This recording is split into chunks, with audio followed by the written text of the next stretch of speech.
Fugindo um pouco dos esquemas normais que aparecem até às vezes nos textos e acredito muitas vezes nos ensinos, dois livros relacionados com esta temática que eu gostaria de recomendar, já um bocadinho de há uns anos, mas que ainda são reconhecidos como livros básicos, importantes. Um é o Schumacher, Small is Beautiful, não é? O pequeno é formoso, é belo, podíamos traduzir. É interessante também ter em conta o subtítulo que ele dá ao livro, Small is Beautiful, diz um estudo de economia em que as pessoas também contam. Mas ter em conta um aspecto curioso. Aqui uma parte do livro dele, que quando fala do maior dos recursos, que é o tema da educação, ele começa a colocar coisas que são muito estranhas, que não se, como digo, não se lê nos livros clássicos, não se lê nos manuais do Samuelson e do Nordhaus e outros assim, que são as questões, por exemplo, sobre a verdade, as questões sobre a beleza, ou questões sobre o sentido da vida. Este tipo de coisas são... Eu estava a ler, espera aí, eu estou a ler de filosofia, de teologia, ou estou a ler um economista? Ele começa a falar todas as questões económicas, muito bem feito também, sabe falar uma linguagem muito clarinha, não tem que andar com grandes demonstrações matemáticas, mas começa a falar destes temas. E ele diz, se estas coisas não as esclarecemos, o resto não tem muito sentido.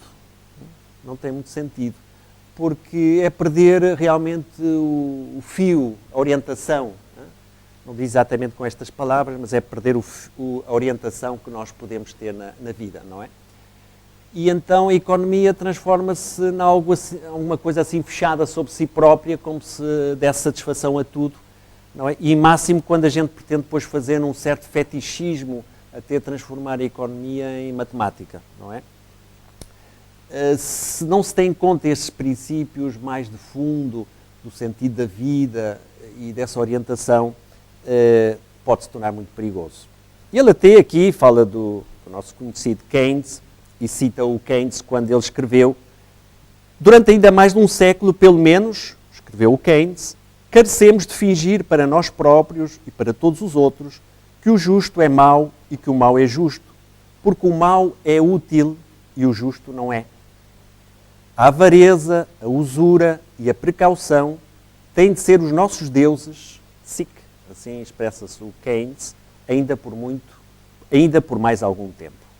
Ok, outro livro também que li recentemente, que tem a ver com estas questões e que a gente de repente encontra, é este também já livro clássico do Karl Polanyi, que é A Grande Transformação. A Grande Transformação Crítica do Liberalismo Económico.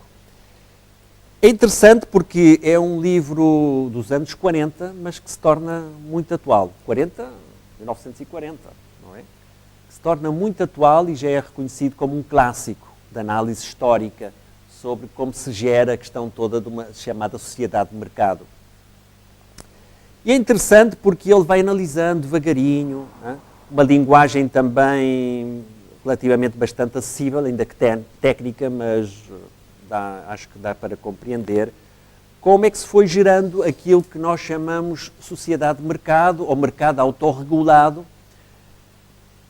que ele diz que isso não foi nada espontâneo. Pouca tese que ele tem é que isso é tudo um processo na qual o Estado interveio fortemente, não é? Um pouco paradoxalmente, porque a ideia era que o Estado não interviesse e que seria um processo mais natural, mas pelo contrário, o Estado interveio e ele vai mostrando aqui as leis que houveram, um bocadinho para realmente desregulamentar os modelos económicos anteriores, etc, etc. Bom, interessante também no livro, e porque vai no sentido em que a gente também vamos falar, é que começa a mostrar também como muitas das afirmações de alguns economistas clássicos não têm fundamento histórico. porque já se conhecia estudos, por exemplo, antropológicos, Malinowski e de outros na época, no qual, por estudos muito concretos sobre sociedades chamadas primitivas, não demonstravam nada das teorias um pouco mais evolucionistas, no sentido que se vai passando de uma maneira um pouco mais natural até chegar a sociedades realmente de mercado autorreguladas. Retomando isso, então, com esta pequena introdução, eu queria falar um bocadinho mais da tese que eu tinha trabalhado sobre a chamada teoria do feitiço, ou teoria do fetichismo. Bom, em realidade a palavra originária vem do português. Feitiço, não é? Feitiço. Mas pronto, como foi um bocadinho mais influência francesa que divulgou este aspecto, ficou a falar do fetiche, o francês fetiche, mas tomado do português, feitiço. E tudo isto deu lugar a uma teoria chamada do fetichismo. Mas vamos um bocadinho por partes para poder tentar ver isto um bocadinho mais devagar. Ora bem, o que é o fetiche ou feitiço? Então o fetiche é um objeto animado ou inanimado, feito pelo homem ou produzido pela natureza, ao qual se atribui um poder sobrenatural e presta-se-lhe culto. Portanto, é um objeto que já existe na natureza, ou também fabricado pelas mãos humanas, e em grande parte vai ser assim, mas que se lhe atribui um poder, extraordinário poder sobrenatural e presta-se, portanto, culto. Um fetiche. Feitiço, dá a ideia de feito isso, não é? Quer dizer, a ideia de alguma coisa fabricada, no sentido mais artificial. É interessante, então, ter em conta já este aspecto, por uma parte económico, material, e por outra parte também teológico. Este sentido que tem de uma coisa que se presta culto, que é sagrado, que escapa das leis naturais, etc. Vamos ver um bocadinho também isso. Eu vou partir aqui de um velho autor, já conhecido, que eu chamo o avôzinho, aquele de barba, chamado Carlinhos Marx, não é? Porque ele refletiu também sobre estes aspectos e a teoria do fetichismo tem um papel muito importante na sua concepção, às vezes não tão conhecida ou menos conhecida, mas que nos pode trazer alguma reflexão sobre muitos aspectos a nível social também. A ideia então do fetiche vinha de um antropólogo, podemos dizer assim, de Brosse, que tinha falado sobre o culto dos deuses fetiches, em 1785. E nesse texto, o próprio Marx alude a um texto de Bartolomé de Las Casas, que era, digamos, aquele religioso que tomou um grande partido pelos indígenas e pela situação dos indígenas na América Latina, o que hoje chamamos de América Latina. E o Bartolomé de Las Casas falava já naquela altura o ouro como fetiche em Cuba. Como sabem, o Cristóvão Colombo chegou sobretudo às ilhas, hoje chamamos a La Espanhola, hoje chamamos a República Dominicana e Haiti. E então foi o próprio Bartolomé de Las Casas que começou a denunciar, digamos, os interesses dos conquistadores, invasores da América Latina, que era a ideia não tanto de um deus, mas o deus deles era o ouro. O deus era o ouro. E esse era o principal fetiche que os levava ali, não outras questões que depois se recobrem do ponto de vista ideológico, mas era principalmente o ouro. Partindo desta ideia, então, o Marx teve a ideia de que realmente o ouro funciona como um fetiche, mas não só o ouro, no sentido, vamos dizer assim, como dinheiro, mas toda uma concepção também da economia, na qual ele tenta demonstrar que é profundamente fetichista. E é isto talvez o que seja interesse para nós podermos um bocadinho refletir esta tarde, esta noite. Ora bem, então, o que é que seria importante no fetiche? É que se realmente o ouro era esse o Deus, o ídolo, que é outra maneira também de dizer fetiche, Deus,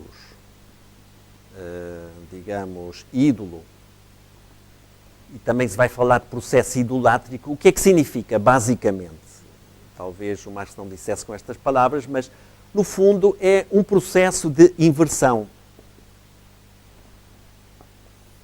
E aqui está todo um pouco o segredo, um pouco toda esta teoria, como ele vai analisar. Vamos ver depois um bocadinho mais devagar. Uma inversão básica. Qual é? Que o ouro, que é fabricado pelo ser humano, no fundo, ou neste caso não é fabricado, é um produto natural, mas que é socialmente fabricado pelo ser humano para pôr como dinheiro e como riqueza, transforma-se num sujeito. Quer dizer, transforma-se numa pessoa, né? Transforma-se em algo que tem personalidade, por assim dizer. Algo que é em si, não é? Ele vai utilizar também a forma um pouco mais filosófica, o para si. Para si quer dizer tem subjetividade, tem consciência. E, pelo contrário, o que podemos chamar o trabalhador, ou de alguma maneira aquele que o procurou, o que tentou pôr cá fora, o trabalhador passa a ser o objeto. O objeto. Objeto porquê? Porque está ao serviço do ouro. Quer dizer, o ouro ou qualquer produto de riqueza passa a ser, digamos, o centro, passa a ser o absoluto, passa a ser o ídolo, passa a ser o Deus, etc. E aquele que realmente teria trabalhado nas minas e em qualquer parte ou em qualquer outro lugar para pô-lo aqui presente na nossa sociedade, etc., passa a ser então um objeto ao serviço desse ouro, não é? Devia ser ao contrário. Devia ser ao contrário. Devia ser o ouro é que fosse o objeto ao serviço do trabalhador, que seria o sujeito, seria o ser humano, não é? Portanto, a teoria do fetichismo, a essência, o que ela pretende dizer é que é um processo de inversão perverso, muito perverso, na qual o sujeito, neste caso o sujeito humano, converte-se em objeto, ou dito com outras palavras, é objetualizado, e o objeto converte-se em sujeito. Ok? Isto então, um pouco esta ideia de fundo, é que ele tenta então trabalhar e mostrar como é que se produziu isso, e sobretudo pensar porque é que isto se pôde transformar assim. Para ele, então, para o Marx, esta questão do fetichismo revelaria a essência, não é? A essência do sistema capitalista, o sistema da produção capitalista.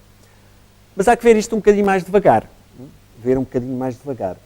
porque isto vai afetar não somente o aspecto económico, como também o aspecto político, o aspecto cultural, etc. Isso tem depois o nome da reificação ou cosificação. Os seres humanos são cosificados, por assim, transformados em coisas, coisificado ou reificado, que é o que quer dizer a palavra em latim. Res rei significa coisa, não é? Reificação do ser humano. Converte-se simplesmente num meio. E o que devia ser um meio, que era o ouro, a riqueza, qualquer produção, vai se transformar então num fim em si. Um fim em si e que parece ter uma vida própria, que reage com outra mercadoria, etc, etc. Mas já vamos ver isto assim um bocadinho mais devagar.